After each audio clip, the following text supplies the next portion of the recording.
ইমানদার তো সেই যে ব্যক্তি দুনিয়ার সকল মুসিবতের মধ্যে পড়বে, যারা দুনিয়াতে বিভিন্ন বালা মুসিবতের মধ্যে পড়বে, আর যারা সকল ধরনের বালা মুসিবতের ভিতরে পড়বে না, বুঝে দিবেন সে ইমানদার হতে পারেন না।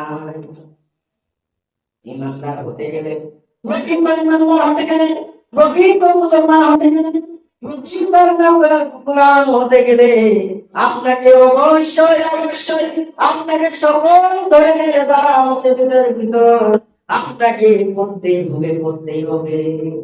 যেই মুসিবতের ভিতরে যেই রকম সকল ধরনের পরীক্ষার মধ্যে পড়েছিলেন হযরত ইউনূস আলাইহিস সালাতু ওয়াস সালাম এবং হযরত ইব্রাহিম আলাইহিস সালাতু ওয়াস সালাম, বিভিন্ন পরীক্ষার ভিতরে আল্লাহ তাআলা তাদেরকে কঠিন মুসিবতের মধ্যে ফেলে দিয়েছিলেন।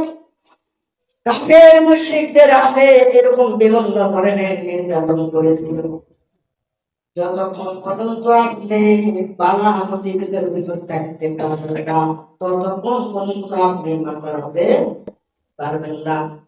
আমার ভাইরা, আমার বন্ধুগণ, আল্লাহ রাব্বুল আলামিন জানিয়ে দিলেন ইন্নাল ইনসানা লাফী খুসর, যারা পৃথিবীর মানুষ সব চাইতে ক্ষতির মধ্যে পড়ে আছে, তারাই হলো যারা আল্লাহ তাআলার দাসত্ব করে না, যারা এরকম নবী রাসূলের আদর্শ অনুসরণ করে না, যারা আল্লাহ তাআলার হুকুম আহকাম মানে না, যারা আল্লাহ তাআলার আইনকে বাস্তবায়ন করে না, যারা যেগুলো আল্লাহ তাআলার হুকুম আহকাম করেছেন শুধু শুনে গ্রন্থ করে শেষ করে দেয়, কিন্তু যারা কোরআনের আয়াতকে আল্লাহ তাআলার হুকুম আহকামকে নিজে মানে ওগুলোকে মানার উপদেশ দেয় এবং তার সমাজে তার গ্রামে শহরে এরকম বাস্তবায়ন করে, তারাই হলো প্রকৃত ইমানদার, তারাই হলো প্রকৃত ইমানদার।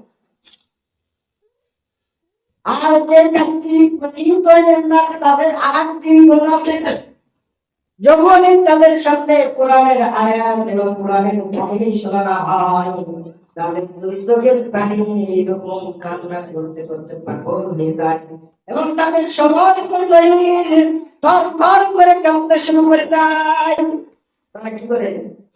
প্রকৃত ইমানদারের আরেকটি গুণ হলো তাদের সামনে যখন কোরআন হাদিসের কথা বানিয়ে তাদের সামনে নিয়ে আসা হয়, তখন তাদেরকে আল্লাহ তাআলার মহব্বতে, আল্লাহ তাআলার স্মরণে তাদের অঙ্গটা থরথর করে কাঁপা শুরু করে দেয় এবং দুই চোখের পানি ছেড়ে দেয়। তারাই হলো প্রকৃত ইমানদার। আমার মায়েরা,